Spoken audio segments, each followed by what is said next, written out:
Hi friends, Madhubala एक इश्क एक जुनून, जो कि इश्क का जुनून कम नफ़रतों का जुनून ज़्यादा लगता है।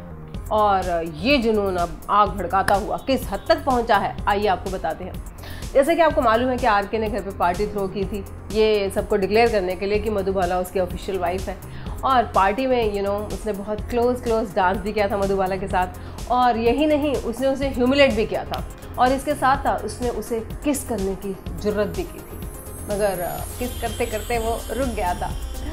इस पूरे एपिसोड से मधुबाला बहुत डिस्टर्ब हो गई, वो शैटर्ड हो गई और उसने फैसला किया कि वो आरके के इस बिहेवियर के बाद अब इस घर में नहीं रहेगी। तो वो आरके का घर छोड़ के चली जाती है। इधर आरके की माँ को भी गुस्सा आता है आरके पर कि ये क्या बदतमीजी है यार, तुम कैसे इंसान हो या जानवर हो? मतलब जानवर भी बाई ऐसा बिहेव नहीं करते होंगे, है ना? तुम जानवरों से भी बदतर हो कि इंसानों की इमोशंस तुम्हें समझ में ही नहीं आते।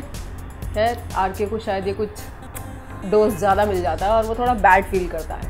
फिर वो सोचता है कि क्यों ना मधु को वापस घर लाया जाए। तो वो प्लान करता है और उसे वापस लाने के लिए घर जाता है, मगर उसे पता चलता है कि मधु जो है वो स्टूडियो में है।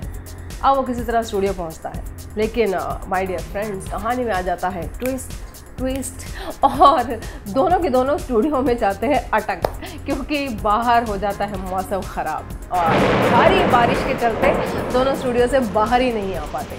तो ये तो बारिश को थैंक्स कहना चाहिए कि उन दोनों को मौका मिला वापस से एक दूसरे के साथ रहने का। मगर मधुबाला तो आरके को देखकर वो कहती है कि बाहर का मौसम ख़राब और ये आरके का टेम्परामेंट ख़राब, तो भाई मेरी तबीयत तो ख़राब होगी ही होगी। अनफॉर्चुनेटली मधुबाला की तबीयत ख़राब हो जाती है और वो आरके की बाहों में लुढ़क जाती है और इसका थैंक्स शायद आरके बारिश को देता होगा। खैर एनीवेज, आरके अपने इस बिहेवियर से बहुत बैड फील कर चुका था, इसलिए वो मधुबाला की टेक केयर करता है। कहीं इमोशंस कुछ जाते हैं। तो माय डियर फ्रेंड्स, इस ईगो फाइट को मिलेगा कुछ देर के लिए विश्राम और ये जो वॉर है शायद इस पर लग जाएगा थोड़ी देर के लिए पूर्ण विराम। वार की अगर बात करूं तो एक वार और तैयार कर लिया है श्याम ने अर्नव के खिलाफ इस्तेमाल करने के लिए।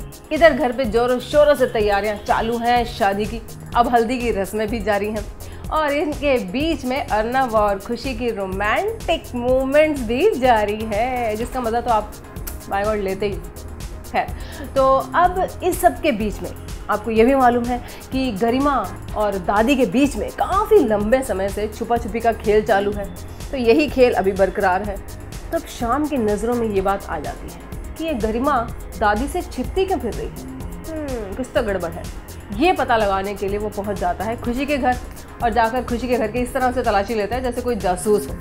खैर, इस जासूसी के चलते उसे वहाँ कुछ ऐसे फोटोग्राफ्स हाथ लगते हैं जो कि गरिमा के हैं और गरिमा के ये फोटोग्राफ्स किसी आदमी के साथ है, किसी अनजान आदमी के साथ। तो बस वो ये सबूत इस्तेमाल करेगा अर्नव और खुशी के खिलाफ वक्त आने पर, और अब वो कहेगा कि अपनी पॉकेट में ऐसा राज मैं छुपा के चला आया, खुल जा ही यही राज तो हो जाएगा सबका सफाया।